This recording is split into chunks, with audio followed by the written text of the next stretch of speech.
Buen día para todas y todos. Mi nombre es Yana de Sicara Rodríguez González y voy a presentar este análisis de caso basado en el artículo que se llama Visualización de datos relacionados con el tiempo en biología, una revisión.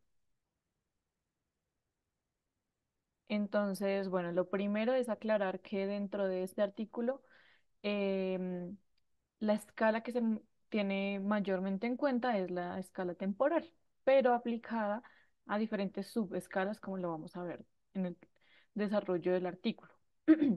Entonces, los autores aquí empiezan hablando y dando un contexto de la complejidad y la robustez de los sistemas biológicos.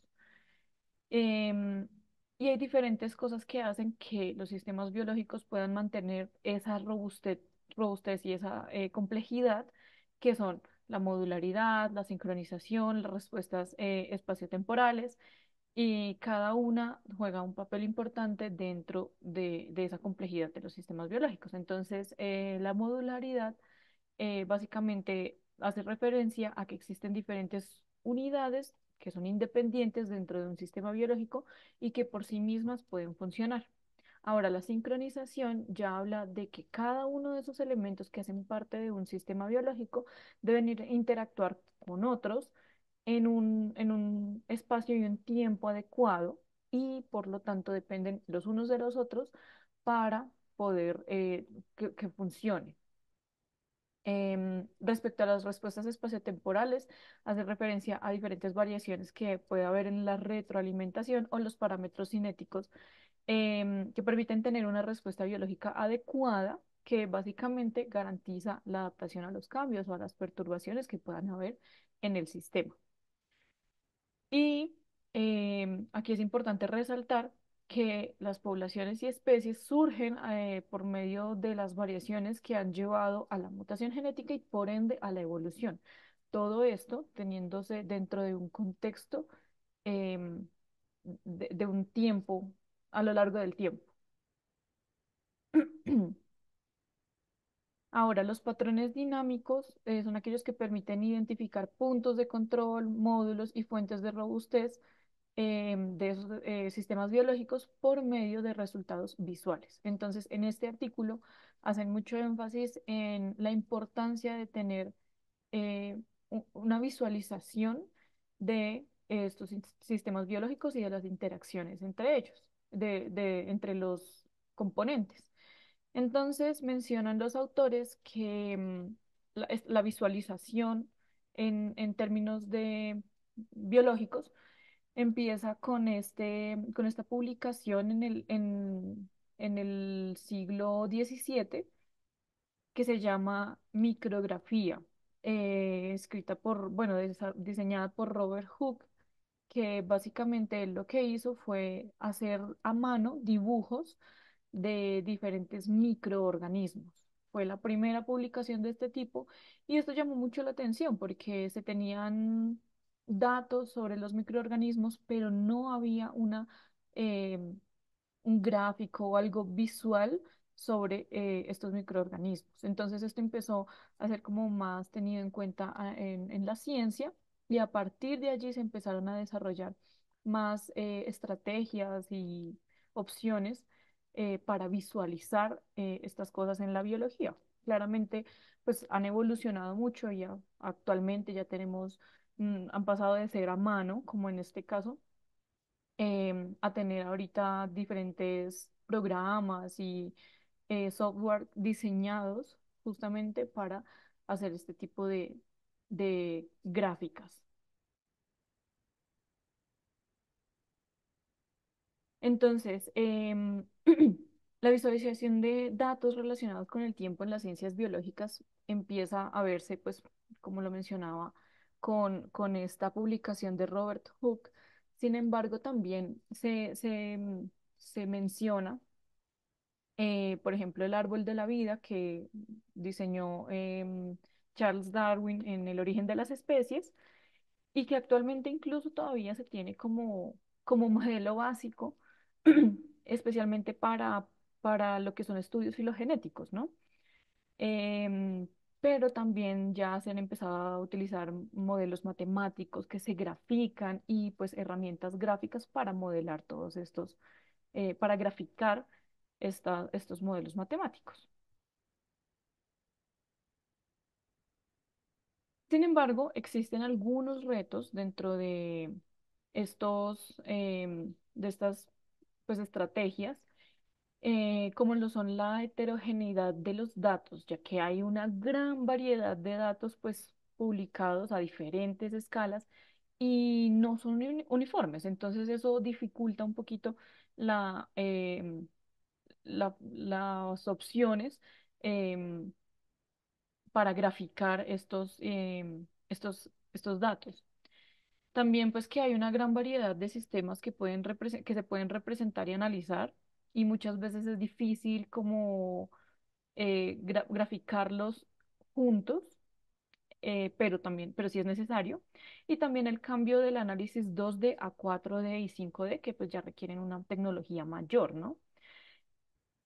Y sumado a todo esto, también un reto grande es poder identificar qué rangos de tiempo son necesarios para obtener datos útiles, porque en algunos casos no son necesarios rangos grandísimos de tiempo, sino muy específicos, lo cual también dificulta estos procesos. Entonces, ya entrando un poco en materia, ellos ponen muchos ejemplos de cómo se han hecho las representaciones visuales del tiempo en términos biológicos. Entonces, hay representaciones lineales, mapas de calor, diseños circulares, diagramas en forma de árbol, por capas. Cada uno de estos se utiliza dependiendo de qué es lo que se quiera investigar.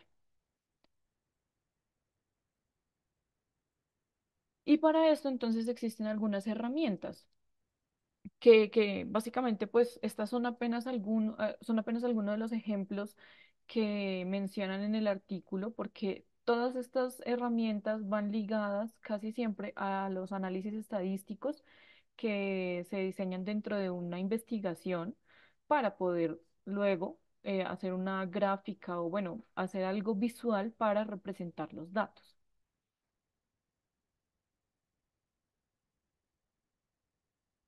Entonces, ya a diferentes escalas, ellos hablan de cómo el tiempo se ha podido graficar desde diferentes puntos de vista. Entonces, por ejemplo, el tiempo a escala molecular, principalmente hablan de las proteínas. Entonces, existen algunos software de simulación de la dinámica molecular y de visualización de la trayectoria de las moléculas. Sin embargo, aquí mencionan que uno de los retos principales en este caso es que en algunos casos se requiere hacer un análisis temporal muy específico para poder hacer esta simulación. Entonces, estos procesos requieren cálculos matemáticos que a veces pueden llegar a ser muy complejos y que si no se desarrollan, si no se hacen estos cálculos primero, puede llegar a ser muy costosa la simulación de estos datos, haciendo una simulación pues em, en tiempos que no son realmente necesarios de hacer para hacer esta simulación, ya que las interacciones entre las proteínas se dan en microsegundos y pues realmente eso es lo que interesa ver en estas simulaciones. También a nivel genético, entonces se han desarrollado ya microarrays, que son nuevas tecnologías que permiten estudiar la expresión de muchos genes al mismo tiempo. Entonces esto ya ha sido como una ventaja que se tiene actualmente. Y pues para hacer estos análisis a nivel genético, lo que más se utiliza son mapas de calor. Sin embargo, perdón, sin embargo, aquí el problema es que en algunas ocasiones aún sigue siendo muy difícil hacer un estudio o una visualización de los datos cuando hablamos de muchos genes y muchas cadenas al mismo tiempo. Entonces, en, en este punto también ese es como la problemática, además de que también se espera poder mm, hacer análisis de lo que es a través del tiempo el efecto del genotipo en el fenotipo. A nivel de redes, también entonces se trabajan dos enfoques dependiendo de lo que se quiera analizar. Uno puede ser analizando los cambios bioquímicos que hay dentro del sistema o las interacciones, unas interacciones encendido-apagado que básicamente lo mencionan con las proteínas, que son los niveles de concentración de proteínas a través del tiempo. También hay algunos software que ya implementan los dos enfoques al mismo tiempo, que es un avance que se tiene actualmente. Sin embargo, aquí ocurre el mismo problema que a nivel genético. Aún es difícil y costoso realizar estos análisis a nivel un poco más macro, cuando se tienen diferentes redes que interactúan entre sí. Eso aún es complicado de hacer.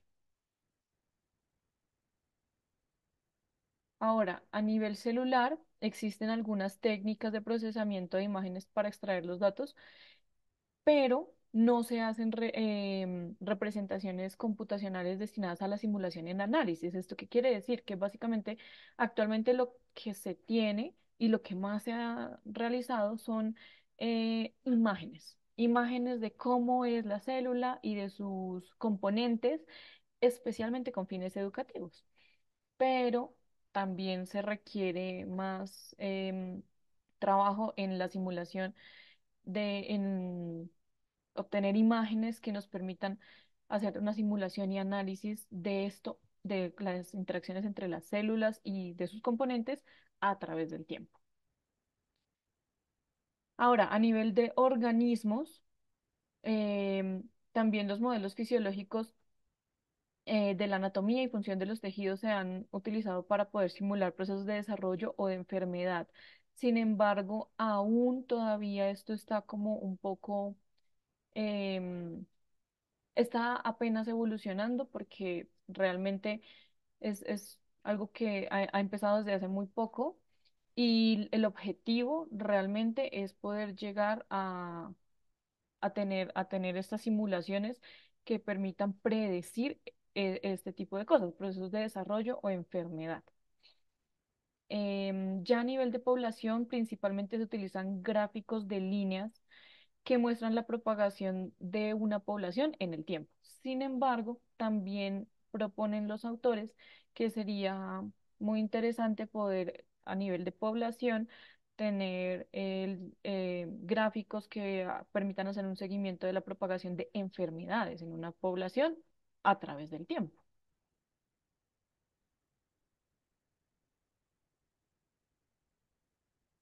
Em, en cuanto a las escalas evolutivas, entonces el tiempo ya de por sí está implícito en la evolución. Em, Actualmente también, pues las herramientas que se tienen en cuanto a la escala evolutiva permiten hacer comparaciones incluso entre especies y en general suelen apoyarse en análisis estadísticos.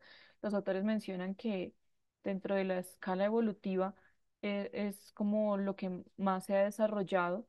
Sin embargo, pues igual se requiere primero tener como más avances en la parte genética y molecular para poder tener como un mayor panorama en cuanto a la parte de evolución. Y bueno, finalmente, algunos desafíos que se presentan dentro de esta temática de visualización del tiempo en la biología.